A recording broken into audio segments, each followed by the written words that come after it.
جذبات کے معاملے میں عورت کمزور ہوتی ہے۔ کمزور سے ضد لگانا، مقابلہ کرنا، اس کو نیچا دکھانا غیرت مند مرد کو زیب نہیں دیتا۔ خود کو تباہ کرنے کا تیز ترین راستہ یہی ہے کہ اپنے ماں باپ سے بدتمیزی سے پیش آؤ۔ جس دن ہم سمجھ جائیں گے کہ سامنے والا غلط نہیں، صرف اس کی سوچ ہم سے الگ ہے، اس دن زندگی سے بہت سارے دکھ ختم ہو جائیں گے۔ غلطی اس سے ہوتی ہے جو محنت کرتا ہے، نکموں کی زندگی تو دوسروں کی غلطیاں نکالنے میں گزر جاتی ہے۔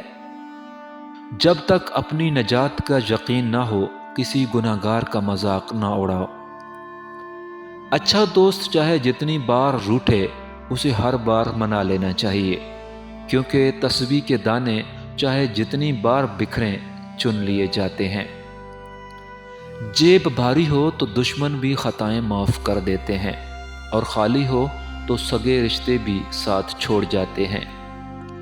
بڑا کام وہی شخص کر سکتا ہے جو خود کو چھوٹا کرنے پر راضی کر لے۔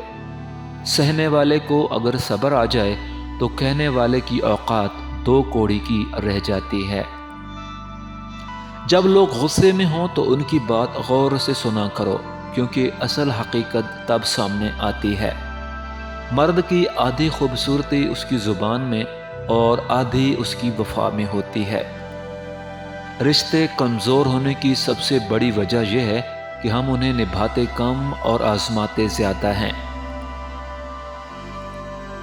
دعا کے 3 پہلو ہوتے ہیں، یا تو قبول ہوتی ہے، یا آخرت کے لیے ذخیرہ کر لی جاتی ہے، یا مصیبت کو ٹال دیتی ہے لیکن رد نہیں کی جاتی۔ ارسطو سے کسی نے کہا، میں نے ایک معتبر آدمی سے تمہارے بارے کچھ غلط باتیں سنی ہیں۔ ارسطو نے جواب دیا، غیبت کرنے والا معتبر کیسے ہو گیا؟